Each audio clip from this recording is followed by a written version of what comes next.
Hello, my name is Russ Bertsch, and I'm running for the Minnesota House in the new district, 42A.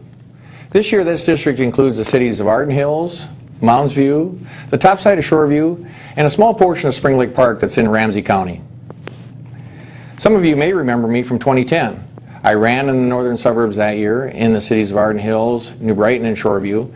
And I want to first of all thank the people who helped me on that campaign. I received tremendous support, and I feel very confident that those same people are here to support me again in 2012. We're running very hard this time, and we look forward to having success in representing you in the Minnesota legislature come 2013. I first want to start by giving you a little bit about my background. I grew up on a small farm in the middle of North Dakota. I learned a number of things there. One that was key and has followed me all the way through is work ethic. We've been working very hard this summer, like I said, and it's something that is ingrained in my DNA. I grew up watching and helping my parents build and develop a small business on a grain farm. My folks instilled some very important things in me, and three things that I learned very early were safety, because it's important to be safe around heavy equipment. Secondly, learning how to plan ahead. Planting in the spring, harvesting in the fall, being patient. And finally, money management skills, because it's important as I was growing up to make sure that there was a lot of things that we needed and there were some things that we wanted. And it was always important to make sure that we knew what the difference was between the two. We didn't always get everything we wanted, but my family was able to provide for everything that we needed. From that, I have a business background. I came down to the Twin Cities. I started as a CPA with a CPA firm here in town. I started working then with Medtronic. Many of you in the northern suburbs are familiar with that company. I worked there for about 7 years. But the desire to have my business of my own was very strong. So I moved into financial services, first on a part-time basis because I didn't mind working a few extra hours. And then later on, I developed it into a business that I have in my own. Today, I'm a small business owner and an independent representative with financial services. And what I do is I help people save money for the future, spend less than they make, and make sure they have money saved for a rainy day, an emergency fund, so to speak. I'll get back to that later. I wanted to cover that again. But I feel that a lot of these things would be very important to bring to the legislative agenda come 2013. Today I'd like to focus on three main areas. One, folks, I don't know what you've heard lately, but jobs in the economy is still a major issue. And the reason I say that is because I find people who are unemployed, underemployed, and working in areas that they're not trained for. They've gone to technical school, trade schools, colleges, and yet they're working in maybe some other climate or environment that they're not trained in. It's very difficult for those folks. And you know, one of the things that happens, being a small business owner, I've been impacted as well over the last few years. Here's an article from the Star Tribune in August of this year. It talks about mortgage brokers being squeezed. I was in the mortgage business up until 2010. And here's what happened. Because of some of the regulations that came down, that business is no longer a part of my financial services business. We work now in investments and insurance and some other areas, but we're no longer in the mortgage business. And that's impacted many people. This article goes on to say that there was 4,000 mortgage brokers in 2007.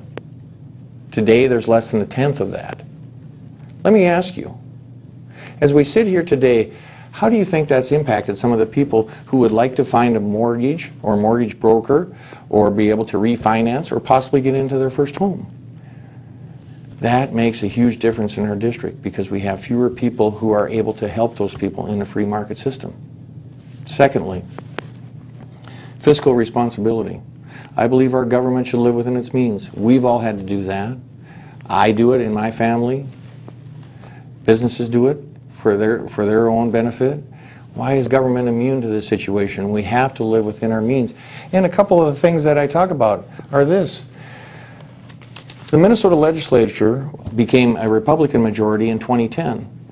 The Republicans at that time were facing a $6 billion budget deficit. Today, we're facing a budget surplus forecasted to be someplace around $1 billion. That's very important. We have done this without having to raise taxes on middle-class families and provide for them an emergency fund in case something didn't happen. So we're living within our means, and we're also providing for an emergency fund in case something happens, much what I've done in financial services over the last 20 years. Finally, on the campaign trail, I've heard a lot of things about education and making sure that we provide for our children. And that is a key area. We must continue to have a premier workforce in the state of Minnesota. And secondly, we also must be able to work together to make sure that the solutions we come up with, whether they be technology-based or in the areas of teacher accreditation, we have to make sure that those things are in place so that we have the proper support for our students and that they can be part of the premier workforce that we have going forward. I'd like to conclude with this. Minnesota is a great state, and we are blessed to live in one of the greatest countries the world has ever known. But we must work together locally. How do we do that? Well, I've been involved in various civic and church organizations, and I would like to say this, that finding solutions comes from both sides of the aisle. It doesn't just come from one area and say, oh, this party has the best ideas, this party does not. It has nothing to do with that. We have to work together. What I've done over the last few years, both in my civic duties and some of the other things that I've been involved with the church, say this. Let's make sure we don't get too emotional with our discussions and find concise answers to the situations, and bring the facts forward so we make sure we have the proper answers. That's the best thing to do. And that's the best way to operate in the legislature as well. We must make sure that we're cooperating and bringing forth the best ideas to serve the people of Minnesota. So with that in mind, I'd like to summarize by just saying the following three things. One, we must look for ways to get people back to work in the state of Minnesota, and that is by reducing government intervention and regulation and providing an avenue and a climate for small business owners to grow and excel in the state.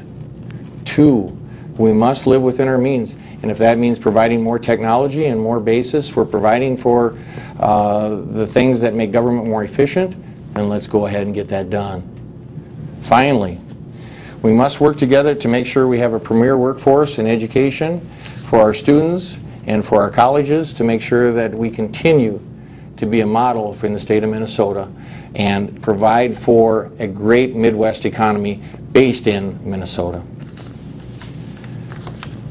I would like to just add to this, if you are considering supporting me, I would like you to call me. Voice your concerns. Whether you lean a little bit to the left or lean a little bit to the right, please call me. My phone number is 651-294-9644.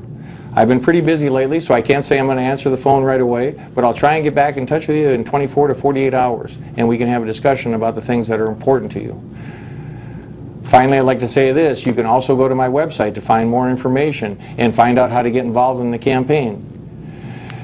Go there. It's at www.russforhouse.com.